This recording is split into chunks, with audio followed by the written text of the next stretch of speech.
So what is your total experience, and can you tell me about that, your introduction yourself and what you are doing right now? Yes.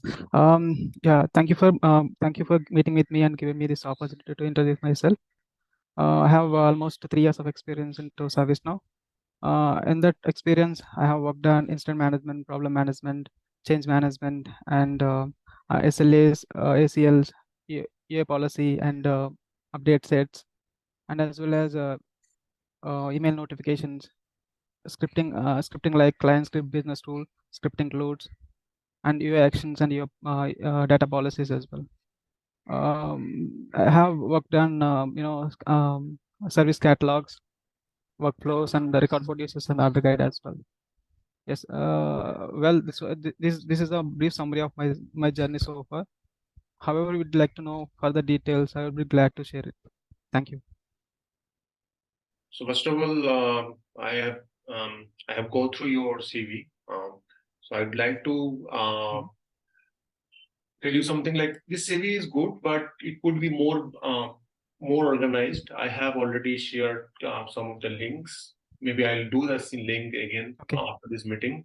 You can go through some sample CV. Even there are many AI tools Okay. which can generate your CV. Basically, if you see there are a lot of sentences are there. I mean, for example, for these sort of things, right? It will be better to just put in the bullet point and understand that what are the module you have worked, and like ITSM, Okay. ITOM, ITBM, so that whoever is taking interview, they can quickly understand what you have, what are the experience you have, and they can go through that, and then they can ask. Okay. Okay. Okay. Yeah. Thank you. So let's talk about some of the basic question. Like, do you work on the client script? Yes. Yes. I have worked on client script. Okay. And what are the type of client script we have right now? We have four types of client script. One is on load, another one is on change, another one is on submit, and another one is on validate. Okay.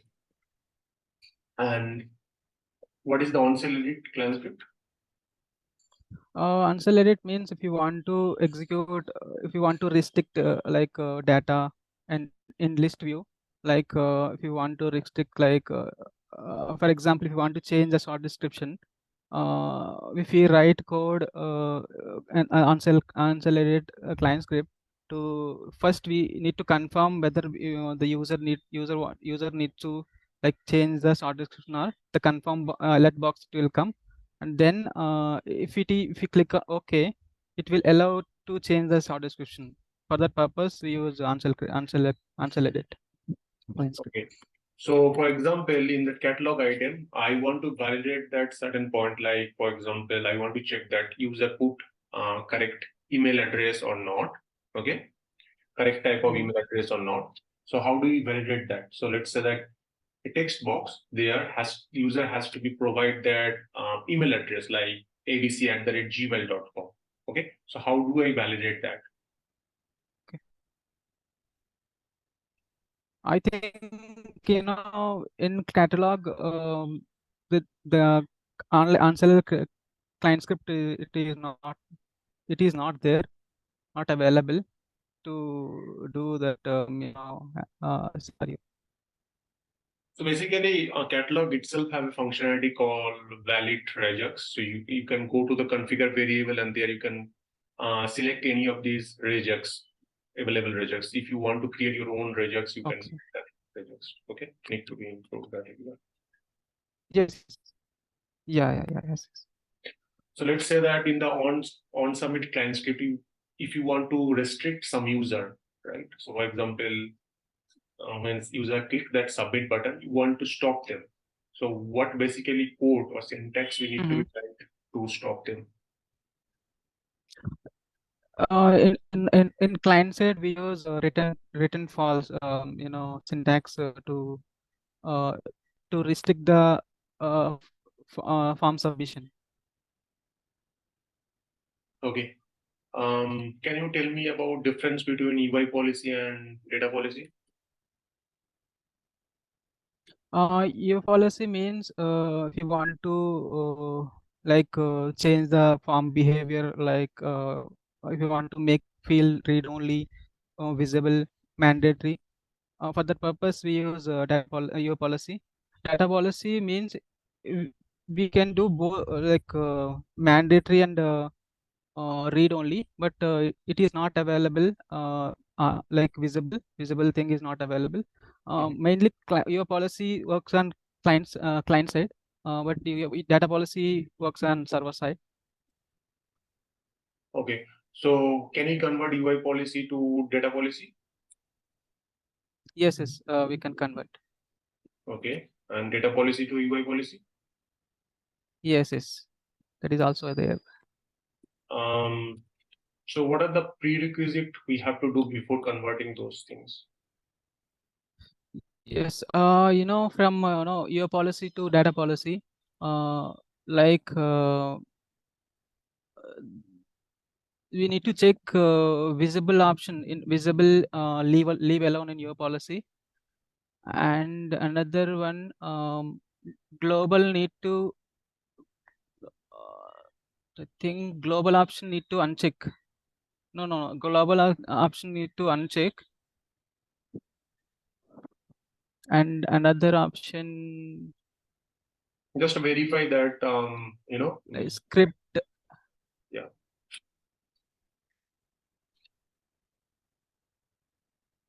Yes, and script option also need to, I think run script also need available in UA policy, right? That you need to uncheck it, I think. I'm not sure. I didn't remember the Okay. points actually. There are 3 points are available to convert from here. So do you know that GlideRecord, right? So what is the difference between GlideRecord and Glide Secure?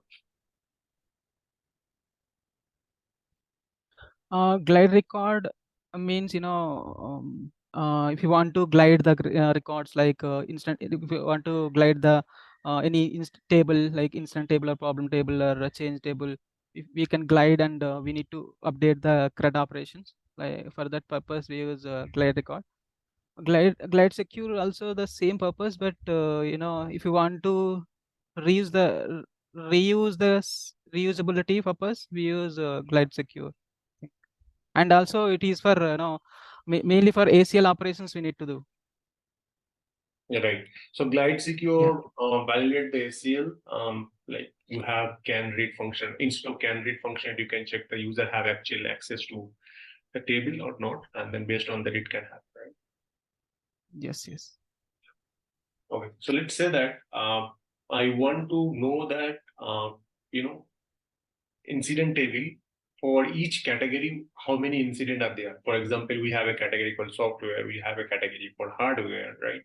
We have a category for Yes. others. So I want to know that each category, how many incidents are there, right? How can I do that? Okay.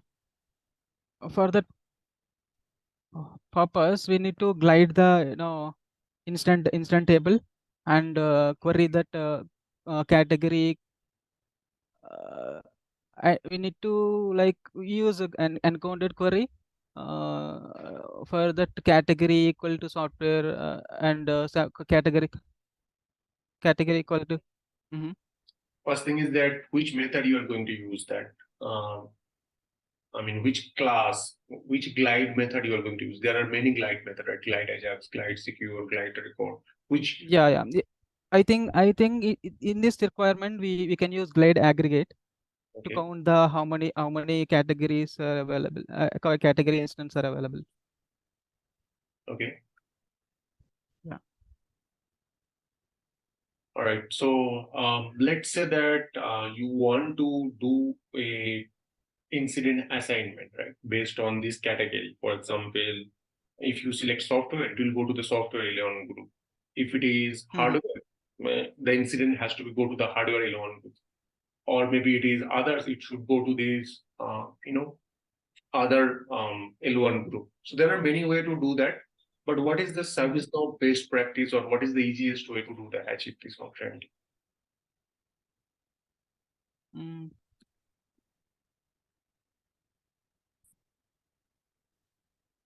easiest way to, like, we can do many ways, like we can use client script to achieve this, and we can use a flow designer to achieve this one. I think. You heard about data lookup? Yes, I heard about it. What is used for?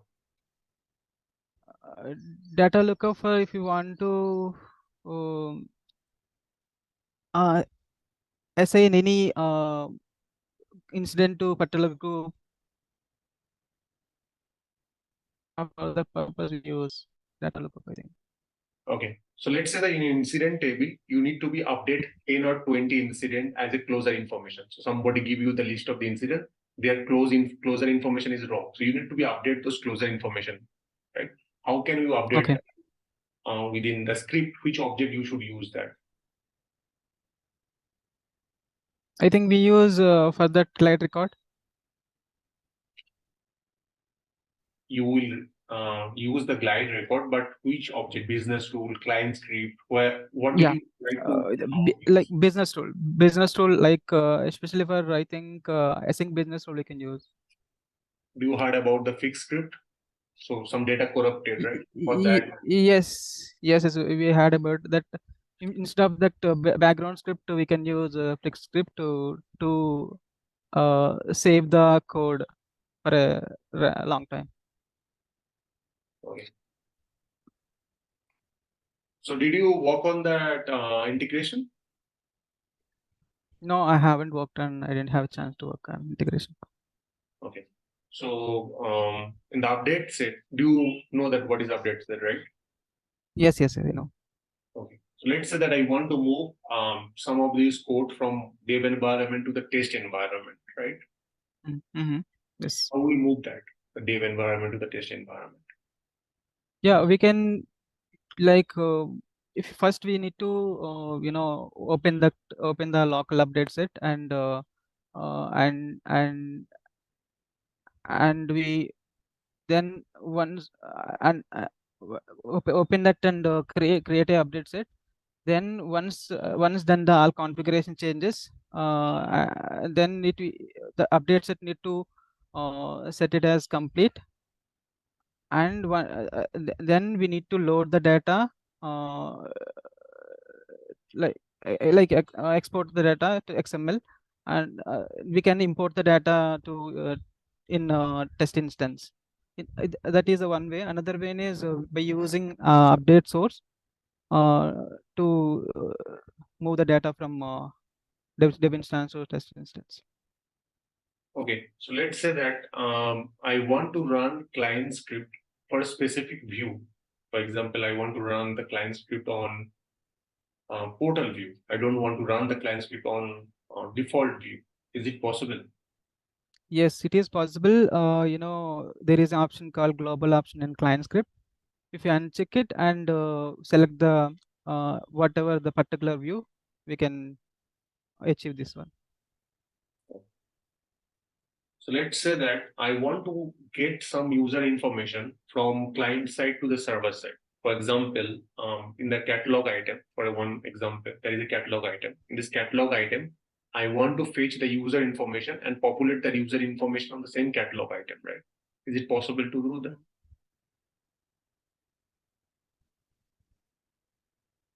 Yes, you mean to say that from server side code to client side, you are saying like that, or only like client side data we need to fetch, like we need to display or alert? Let's assume that there is a field called user into this catalog item. So somebody select the user. I want to populate the user manager. Is it possible to populate that? Yes, it is possible by using like script include. Script include. Then we need to write a glide ajax in clients, like client script to achieve this one. Okay. So what is the difference between next and underscore next? Do you ever seen that underscore next? Yes. Next is for to move to next record. for mainly we can use in any GlideRecord object. There, if you want to loop the data, we can use next. Underscore next means if, for example, the next field is available in instant table, so we don't need to update that one. We need to like leave that one. For that purpose, we use underscore next. Basically, if your incident table have a value or column called next, so you cannot use the next, right? So you can, in that Yes. case, use the underscore next. Yes. Okay. So let's say that in the incident table, whenever incident will be closed, I want to make couple of field mandatory. For example, whenever incident is going to be resolved state, I want to make the closure information is mandatory. I want to make close code is mandatory. How can I do that? We can do using data policy. We can do that, and we can do using client script. We can achieve that one, and also we can use UA policy. We can achieve that. Okay. Do you know that SLA? Yes, I know. So let's assume that I give you the task that you need to be set a SLA which will be run for 8 hours every day. How can we do that? Like, let's say that you want to define a SLA that will be run every day, 8 hours, Monday to Friday. How can we do that? We can select option like 8/5 work days, except excluding holidays. By using that, we need to select that one. We can achieve this. Okay.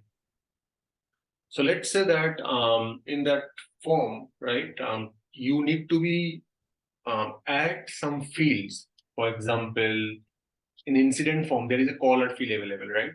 I want to show that, caller manager name, right? Or maybe caller mobile number, right? Without coding, what is the simplest way to show that into the incident table? Okay, like if you once you select the color value, right? Right. Okay.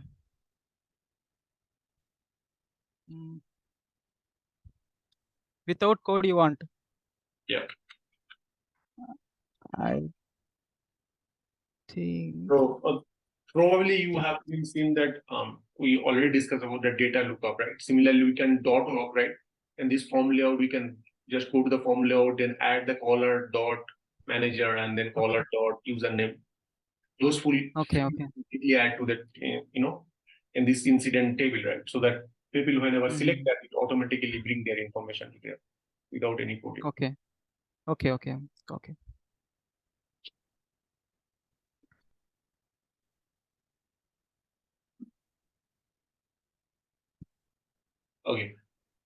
So do you know that knowledge article, out of box knowledge article flow? Yes, I know that. So what are the stages are there into this knowledge article? I think there are 4 stages. One is draft, another one is review, another one is publish, last one is retire.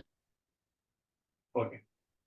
So let's say that I want to create a knowledge base where somebody raises the request and it's automatically published, right? So somebody create a knowledge article and then save that, the knowledge article will be automatically published without any approval, right? How can we do that? Is it configurable thing or it needs to be done a lot of things? I think by using UI action, if we create a UI action and any like instant table or problem or some other table, if you click that one, it will automatically create a knowledge article. So basically, knowledge article, when you create a knowledge base, for example, any knowledge base for IT or any self-service, there is a options to select the workflow where you can select that instant publish or instant retired workflow, so that people select that knowledge base. It's a self-service. They submit that, it will automatically go to the publish. It won't go for the approval and further process. Okay. Yeah. So let's say that, for example, one of the catalog item, whenever the catalog item will be submitted, I want to trigger a survey, and I want to know that some feedback from the user, right? How we can trigger the survey automatically. Okay. Once you submitted the catalog item, right? Right. Once I submitted the catalog item, I want to trigger a survey so that a user can respond or provide their feedback. Okay. How can we do that? I think we can use flow designer to trigger that. First, we need to create a flow. In that flow, we need to give the data like name and like all the details look global. We need to select global and submit it, and we need to trigger condition, select the catalog item. Once, like we need to give the conditions and all. Do you work on the survey management directly? No, I just know the survey management, how to create that, but I didn't work on. Basically, when you design a survey, there is options called trigger condition. Here you can define the Okay. condition. You can define that how many days, let's say that once survey trigger, right? Okay. The user might not be provided their response, right? So you can define the delay, like within 30 days, I will only. Yes. Yeah, only in survey, I think survey designer, there is an option called, right. There is an option called 30 days, or yeah, that is available, right? Correct. Exactly. all these options are there. So you can just configure the trigger option when it will be triggered. If there is a user is there, user is responding, then you want to trigger, or all this configuration you can just trigger. Later you can report that, right? Oh, yes, exactly. Right, correct. So do you work on the flow designer? Yeah, no, I didn't work on flow designer, but I have recently started learning flow designer to how to trigger the for example, there is a instant form, the fall, like for example, instant, we want to create a instant task. For that purpose, we need to create actions, and we need to like go to inputs, and we need to give the data problem and the reference problem, uh, and once we also we need to click that in the data field plus add plus button to configure the data, configuration item, and like that we need to give the data, and output also we need to give, and also we need then we need to create a flow, select the required details. Once we change trigger condition, in the trigger condition we need to select state is to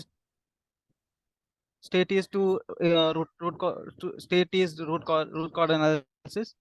It will trigger that condition, and it will automatically create a problem tasks like that. A few I have less, I have learned these skills recently. So what is the difference between flow and action? I think flow is a from one activity to another activity, to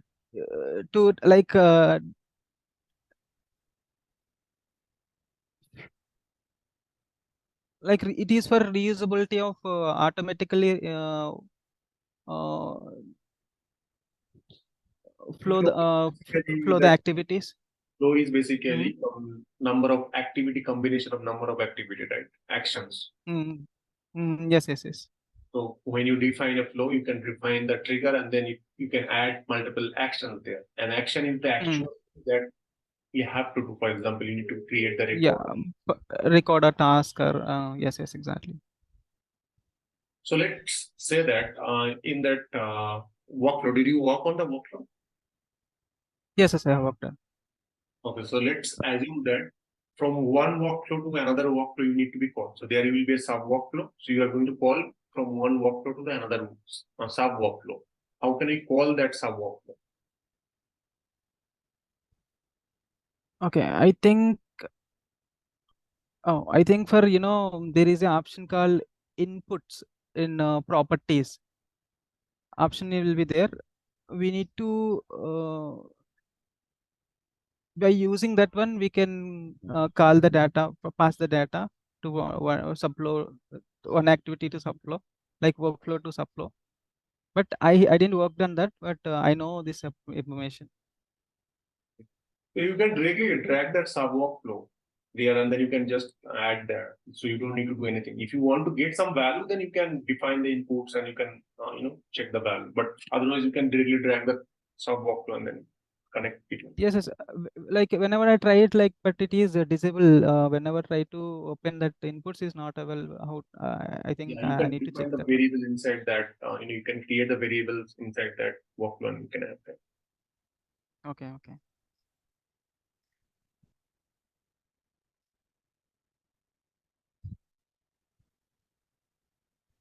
So did you part of any upgrade so far?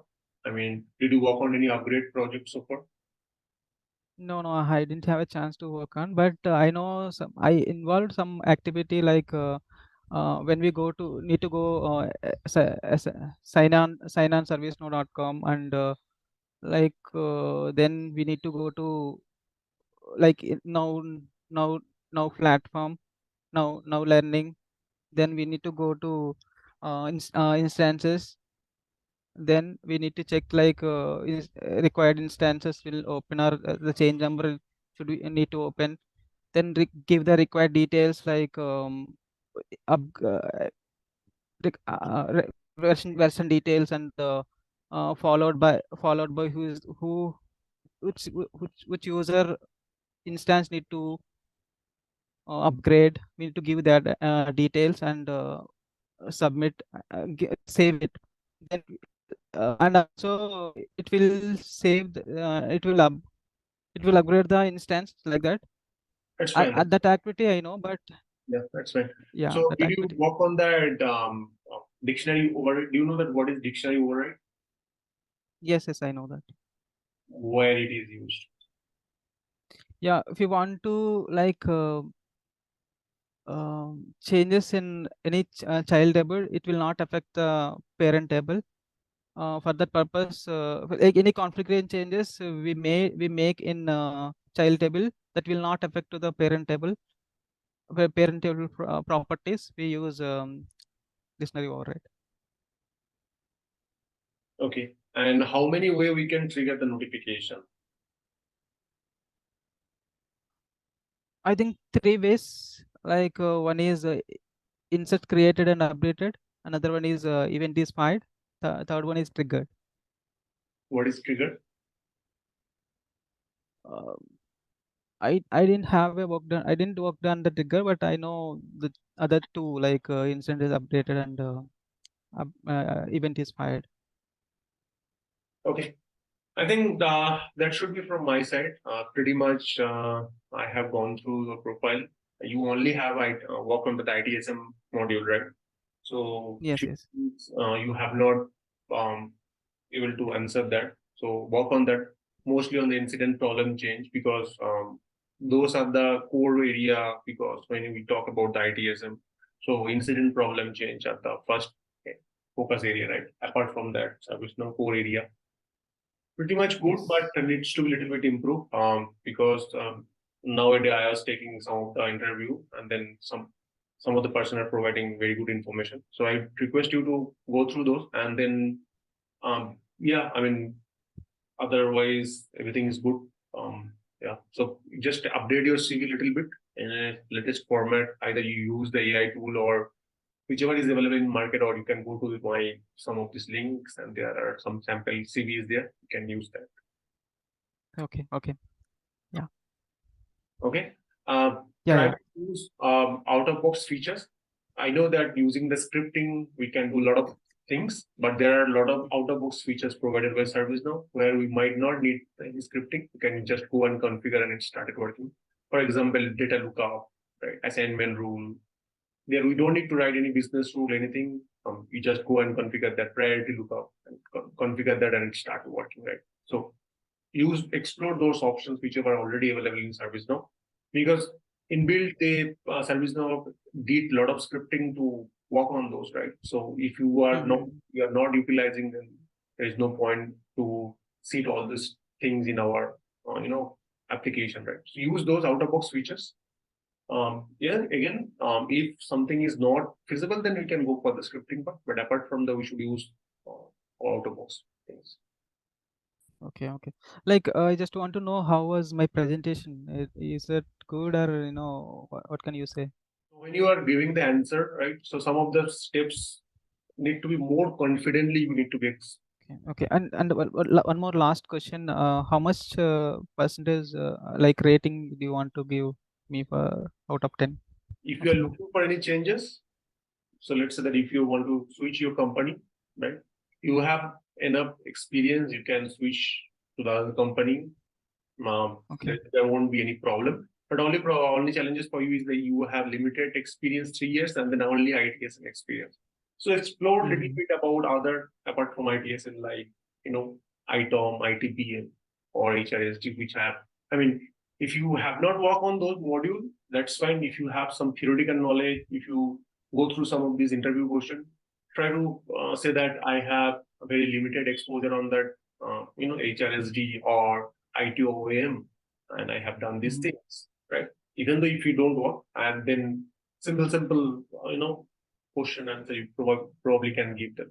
Apart from that, for switching, I think you have on an average, experience. You can switch that in other company.